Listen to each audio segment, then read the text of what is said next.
Ըստ խնդրի Ռուբենն ընտրել է խորանարդի գագաթներից մեկը և մենք իրավունք ունենք նրան տալու հարցեր, որոնց նա կարող է պատասխանել այո կամ ոչ։ Պահանջվում է 3 հարց տալով պարզել, թե որ գագաթն է ընտրել Ռուբենը։ Ահա մեր խորանարդը և նրա գագաթները համարակալել եմ լատիներեն տառերով A, B, C, D ու վերևի նիստին արդեն A1, B1, C1 և D1։ Հիմա որոնք կարող են լինել մեր 3 հարցերը։ Դե տեսեք ինչպիսի բան կարող ենք նկատել, ցանկացած գագաթ, եթե մենք ընտրում ենք, այն պատկանում է 3 նիստի։ Այսինքն 3 նիստով կարելի է որոշել գագաթը միարժեքորեն։ Եթե մենք գիտենք, թե որ 3 նիստերին է այն պատկանում, մենք գիտենք, թե որն է մեր գագաթը։ Հենց դրանից ելնելով էլ կկատարենք մեր հարցադրումները։ Այսինքն, իսկ համարակալումը նաև նրա համար է, որ մենք կարողանանք հստակ նշել, թե որ նիստն ենք մենք ներկայացնում, որ նիստի վերաբերյալ է մեր հարցը։ Առաջին հարցը թող լինի, ենթադրենք,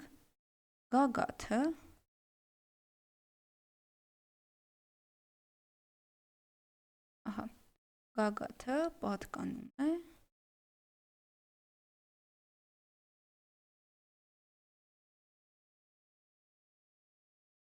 ABCD նիստին։ Արդյոք գագաթը պատկանում է ABCD նիստին։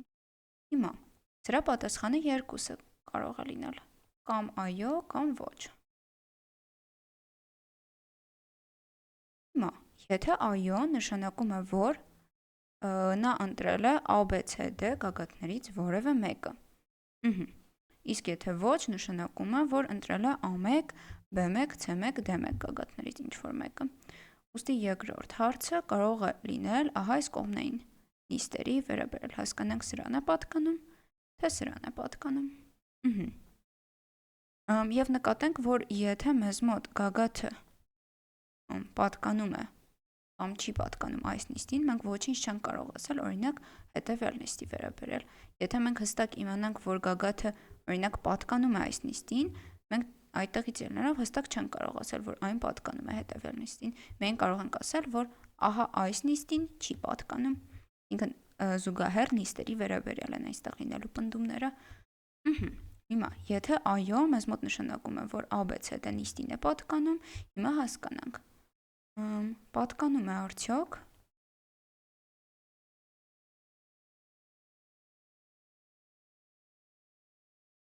սա մեր երկրորդ հարցն է։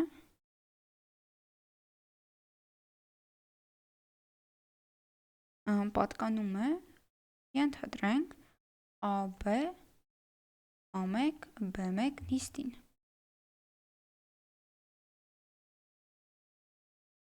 Եվ այստեղից ելնելով կրկին լինելու են մեզ մոտ երկու հնարավոր իրավիճակ։ Եթե պատկանում է, մենք հստակ արդեն գիտենք, որ A1, B1, AB նիստին է պատկանում և ենթադրենք նախորդը եղել է ոչ պատասխանը, ABC-ին չի պատկանում, հետևաբար A1, B1, D1, C1 նիստին է պատկանում։ Այսինքն այս երկուսից որևէ մեկն է։ Եվ հիմա որոշելով հետևյալ, թե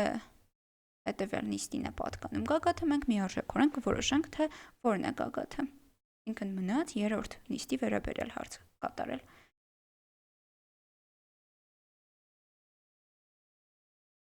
Պատկանում է A, A1, D1, D նիստին։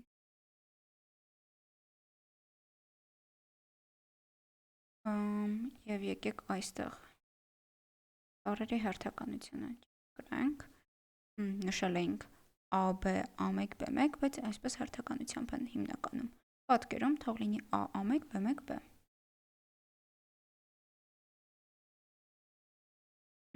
Շատ լավ։ Հիմա ունեցանք այսպիսի 3 հարց և հասկանալը, թե որ 3 նիստերին է պատկանում մեզ մոտ գագաթը, կհասկանանք, թե որն է գագաթը։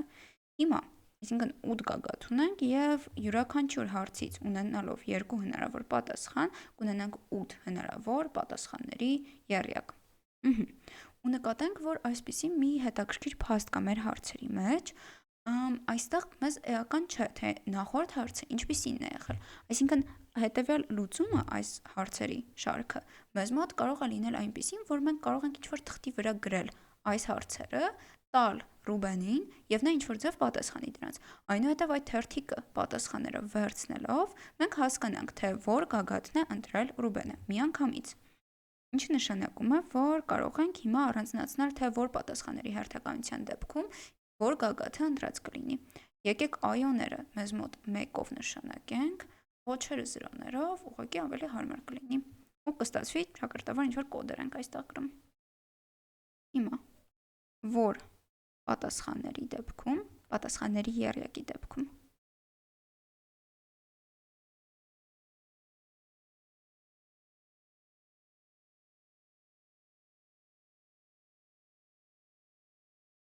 որ գագաթն են ընտրել։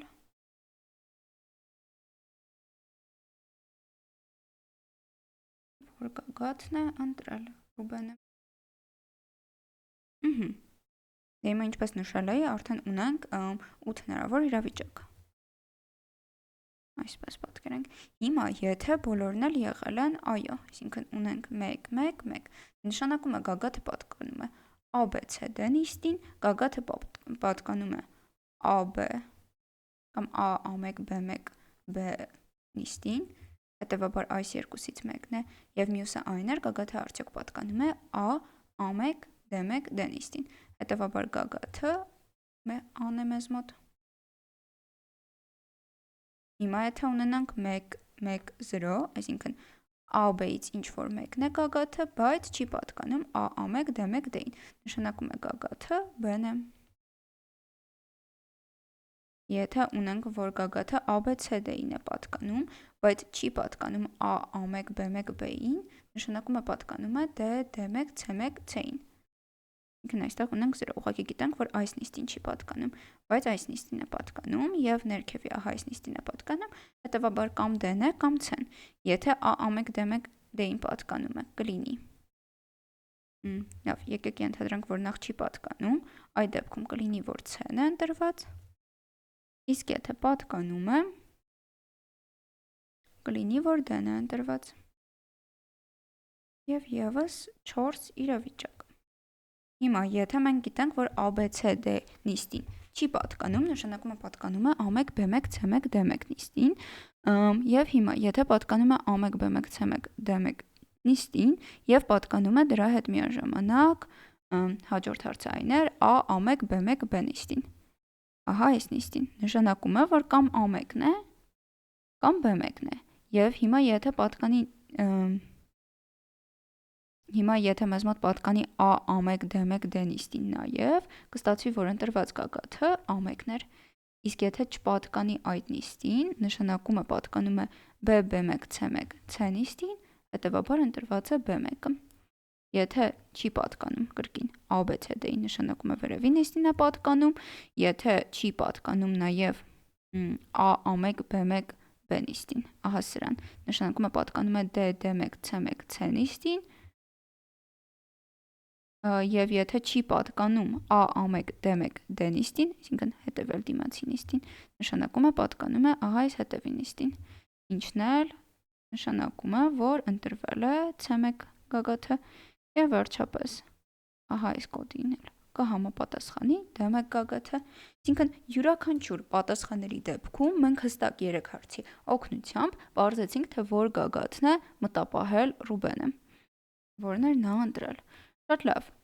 եկեք թեթև ամփոփենք, այստեղ կարևորը ամբողջ խնդրի լուծման այն միտքն էր, որ ցանկացած գագաթ պարտադիր պատկանում է 3 նիստի, ուստի նիստերի վերաբերյալ հարցեր տալով մենք կարող ենք միարժեքորեն որոշել, թե որ գագաթն է ընտրել Ռուբենը։ Ու իհարկե դուք հնարավոր է այլ հարցեր մտածած լինեիք, որը նույնպես աշխատեր, բայց ձեր հարցերը կոնկրետ կախված լինեին Ռուբենի պատասխաններից, այսինքն եթե Ռուբենը պատասխաներ այո, դուք կհարցնեիք մյուս հարցը ու այդպես կստացվեր։ Իսկ եթե Ռուբենը պատասխաներ ոչ, դուք մեկ այլ հարց կտայիք։ Իսկ այս լուծումը, որը ես նոր ներկայացրի,